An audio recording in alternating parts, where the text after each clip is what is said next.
2 Samuel 1. David llora la muerte de Saúl. A David se entera de la muerte de Saúl y Jonatán. 1 a 4. David escucha las noticias en Siclag. Aconteció después de la muerte de Saúl, que vuelto David de la derrota de los amalecitas, estuvo 2 días en Siclag. Al tercer día, sucedió que vino uno del campamento de Saúl, roto sus vestidos, y tierra sobre su cabeza, y llegando a David, se postró en tierra e hizo reverencia. Y le preguntó David, ¿de dónde vienes? Y él respondió, me he escapado del campamento de Israel. David le dijo, ¿qué ha acontecido? Te ruego que me lo digas. Y él respondió, el pueblo huyó de la batalla, y también muchos del pueblo cayeron y son muertos. También Saúl y Jonatán su hijo murieron. Después de la muerte de Saúl, el rey Saúl y sus 3 hijos murieron en la batalla contra los filisteos, en las laderas del monte de Gilboa, 1 Samuel 31, 1-8. Fue el triste final de una vida trágica, que concluye la historia de un hombre que llegó al trono humilde pero lo dejó endurecido, resentido contra Dios y el hombre. B. Vuelto David de la derrota de los amalecitas. Hacia el final de 1 Samuel, un David desesperado dejó al pueblo de Dios y se alió con los filisteos. Dios previno una alianza total y trajo a David de regreso a través de circunstancias dolorosas. Los amalecitas se llevaron a las familias y las posesiones de David y sus hombres.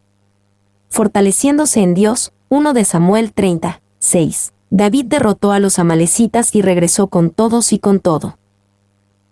Y aunque David todavía vivía entre los filisteos, era un hombre cambiado desde sus desgarradoras circunstancias y desde que se fortaleció en Jehová.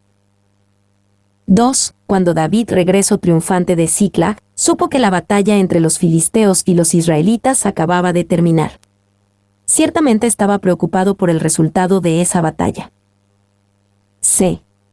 Vino uno del campamento de Saúl, roto sus vestidos, y tierra sobre su cabeza. David supo que estas eran malas noticias porque el mensajero tenía las expresiones tradicionales de duelo por los muertos rotos sus vestidos, y tierra sobre su cabeza. Por eso, de inmediato reaccionó con un humilde lamento.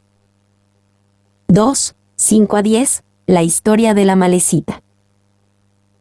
Dijo David a aquel joven que le daba las nuevas, ¿cómo sabes que han muerto Saúl y Jonatán su hijo? El joven que le daba las nuevas respondió, casualmente vine al monte de Gilboa, y hallé a Saúl que se apoyaba sobre su lanza, y venían tras el carros y gente de a caballo.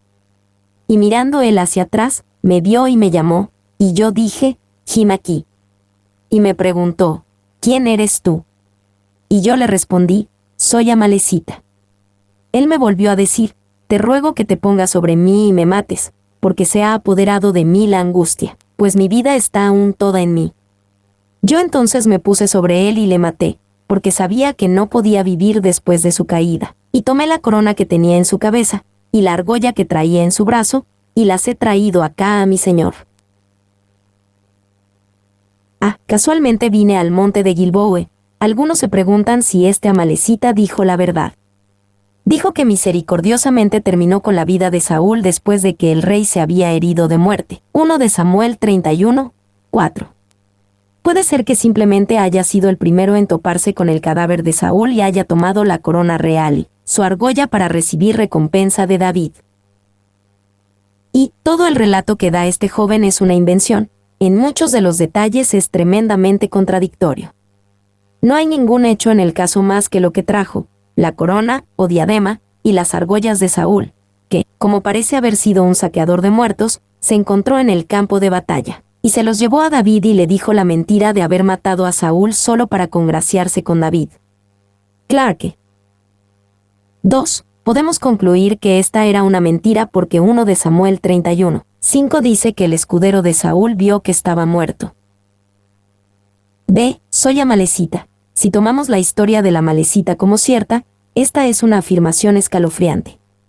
En una guerra de juicio única, Dios ordenó a Saúl que destruyera al pueblo de Amalec por completo. 1 de Samuel 15, 2-3.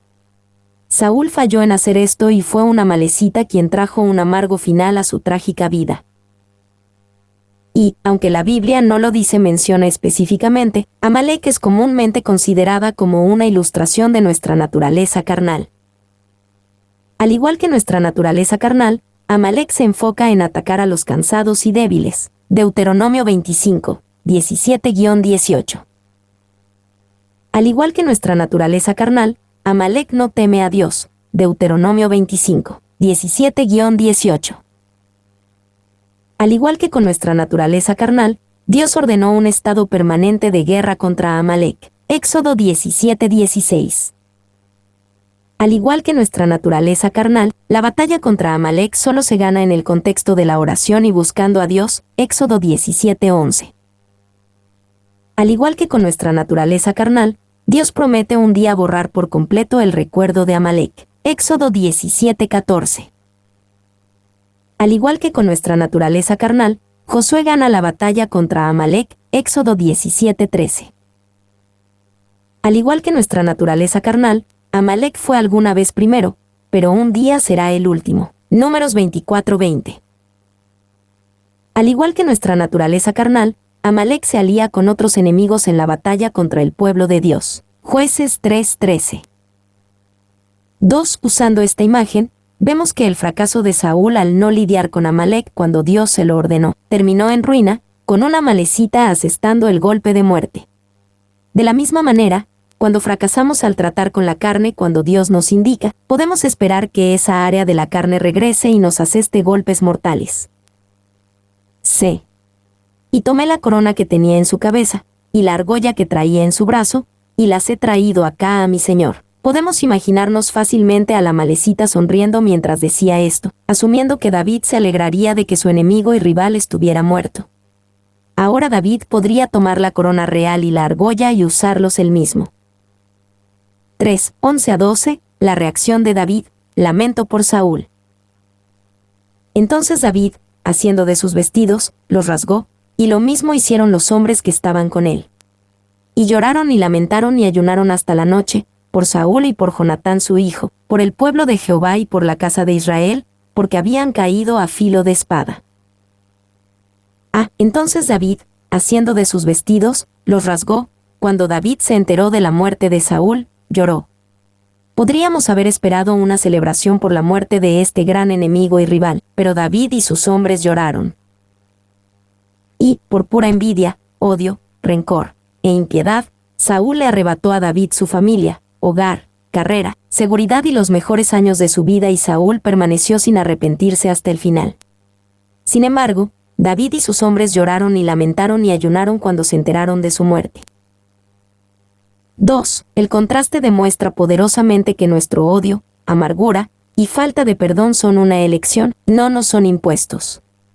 A pesar de todo lo que Saúl hizo contra David, David escogió convertirse en un mejor hombre en vez de amargarse.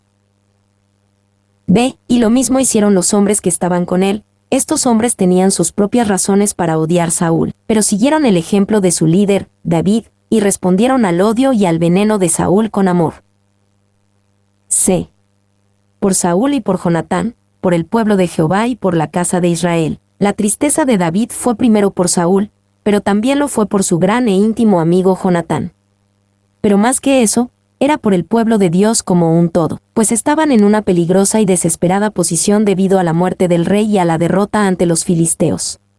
Y David escuchó estas noticias que cambiarían su vida, noticias de cambio. Ahora el trono de Israel estaba vacante y parecía que la unción real que recibió alrededor de 20 años atrás, ahora podría cumplirse con la corona puesta sobre su cabeza. Sin embargo, David expresó poco pensamiento sobre sí mismo.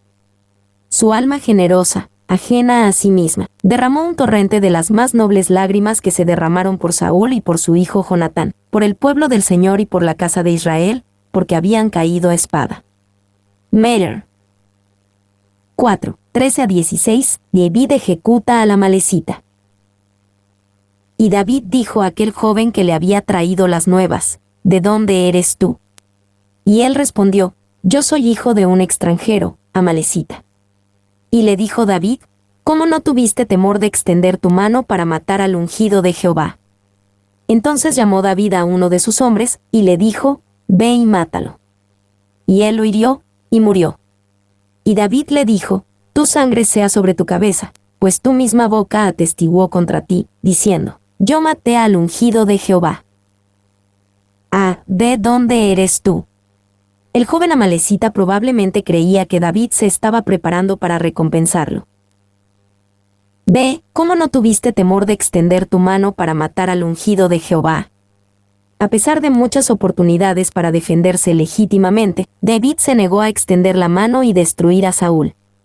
David sabía que como fue Dios quien puso a Saúl en el trono, era el trabajo de Dios terminar con su reinado y ¡ay de aquel hombre que levante su mano para destruir a un líder designado por Dios! Se ve y mátalo. Esto muestra que el dolor de David por Saúl era real. No hizo una falsa demostración de dolor y luego honró en secreto al hombre que mató a Saúl. D. Tu sangre sea sobre tu cabeza, pues tu misma boca atestiguó contra ti. Hay muchos factores que podrían excusar lo que el amalecita dijo e hizo. Saúl estaba en rebelión y se había endurecido contra Dios. Saúl repetida y constantemente intentó matar a David. Saúl ya estaba cerca de la muerte. Saúl le pidió al amalecita que lo matara. Puede ser que el amalecita solo haya descubierto el cadáver de Saúl. Y, sin embargo, ninguna de estas excusas importaba, excepto por el asesinato justificado en la guerra. La defensa propia o la ejecución criminal legal es el trabajo de Dios terminar con una vida, no el nuestro. Esto es cierto de toda vida humana, pero es aún más cierto de la vida y ministerio del ungido de Jehová. Dios es totalmente capaz de lidiar con sus siervos, incluso aquellos que solo afirman serlo. D. El lamento de David por Saúl y Jonatán. 1. 17 a 18. Introducción a la endecha de David. Y endechó David a Saúl y a Jonatán su hijo con esta endecha, y dijo que debía enseñarse a los hijos de Judá. He aquí que está escrito en el libro de Yase. A. Y endechó David a Saúl y a Jonatán su hijo con esta endecha. El dolor de David fue sincero y profundo. Elaboró una canción para expresar la profundidad de su sentimiento. B. El libro de Yase. Este libro también es mencionado en Josué 10:13. Evidentemente contenía una colección de poesía hebrea antigua. Y no debemos pensar que es un libro perdido de la Biblia. Es una conclusión precipitada de lógica completamente injustificada decir que si la Biblia menciona un escrito antiguo y que si ese libro contiene cualquier material en común con los libros bíblicos, ese escrito es escritura genuina y es un libro perdido de la Biblia. Nuestras Biblias están completas y son completamente inspiradas. 2. 19 a 27. La endecha de David. Ha perecido la gloria de Israel sobre tus alturas. Como han caído los valientes. No lo anunciéis en Gad, ni deis las nuevas en las plazas de Ascalón, para que no se alegren las hijas de los filisteos, para que no salten de gozo las hijas de los incircuncisos. Montes de Gilboa, ni rocío ni lluvia caiga sobre vosotros, ni seáis tierras de ofrendas, porque allí fue desechado el escudo de los valientes, el escudo de Saúl, como si no hubiera sido ungido con aceite. Sin sangre de los muertos, sin grosura de los valientes, el arco de Jonatán no volvía atrás, ni la espada de Saúl volvió vacía. Saúl y Jonatán, amados y queridos, inseparables en su vida, tampoco en su muerte fueron separados. Más ligeros eran que águilas, más fuertes que leones. Hijas de Israel, llorad por Saúl, quien os vestía de escarlata con deleites, quien adornaba vuestras ropas con ornamentos de oro. Como han caído los valientes en medio de la batalla. Jonatán, muerto en tus alturas. Angustia tengo por ti, hermano mío Jonatán, que me fuiste muy dulce. Más maravilloso me fue tu amor que el amor de las mujeres. Como han caído los valientes, han perecido las armas de guerra. Ha perecido la gloria de Israel. En esta canción, David mostró el gran amor y la generosidad de su corazón hacia Saúl. Mostró que David no mató a Saúl con una espada ni en su corazón. Él vio gloria en Saúl. No quería que nadie se alegrara por la muerte de Saúl. Quería que todos lloraran, incluso los montes y las tierras. Elogió a Saúl como un guerrero valiente. Elogió la personalidad y la fidelidad de Saúl, tampoco fueron separados. Llamó a las hijas de Israel a llorar y elogió el bien que Saúl hizo por Israel. Y todo esto es un testimonio poderoso de cómo David mantuvo su corazón libre de resentimiento, incluso cuando fue ofendido gravemente y pecaron en su contra. David cumplió con 1 de Corintios 13:5, el amor no guarda rencor. David conocía el principio de 1 de Pedro 4:8, y ante todo, tened entre vosotros ferviente amor, porque el amor cubrirá multitud de pecados. 2. David pudo hacer esto debido a su gran confianza en Dios y en su poder. Él sabía que Dios tenía control sobre su vida y que incluso si Saúl le deseaba mal, Dios podía usarlo para bien. 3. Una actitud tan magnánima por parte de alguien que había sufrido tanto a manos de Saúl es incomprensible fuera de un profundo compromiso con el Señor. Baldwin. Ve cómo han caído los valientes. David no lo dice, pero entendemos que Saúl cayó mucho antes de esto. Cayó cuando endureció su corazón contra Dios, contra la palabra de Dios a través del profeta y contra el hombre conforme al corazón de Dios. La muerte de Saúl en Gilboa fue la triste conclusión de su caída anterior. Se angustia tengo por ti, hermano mío Jonatán. El lamento de David por Jonatán tiene más sentido para nosotros. Jonatán fue un gran amigo de David y su compañero en el servicio a Dios. Y más maravilloso me fue tu amor que el amor de las mujeres. Si David hubiera seguido el plan de Dios para el matrimonio con una mujer, fiel para toda la vida, hubiera encontrado más satisfacción en su relación de matrimonio. Recordamos que la experiencia de David con el amor de las mujeres no fue conforme a la voluntad de Dios. Sus múltiples matrimonios lo alejaron del ideal de Dios, un hombre y una mujer en una relación de una sola carne. 2. No existe el menor indicio de que David y Jonatán expresaran su amor de una manera sexual. Ellos tuvieron un amor profundo y piadoso el uno por el otro, pero no un amor sexual. A nuestra era moderna a menudo le resulta difícil creer que el amor puede ser profundo y real sin que tenga un aspecto sexual. Mi nombre es Demim. Soy tu asistente personal. Mi sitio en internet es demim.es.tl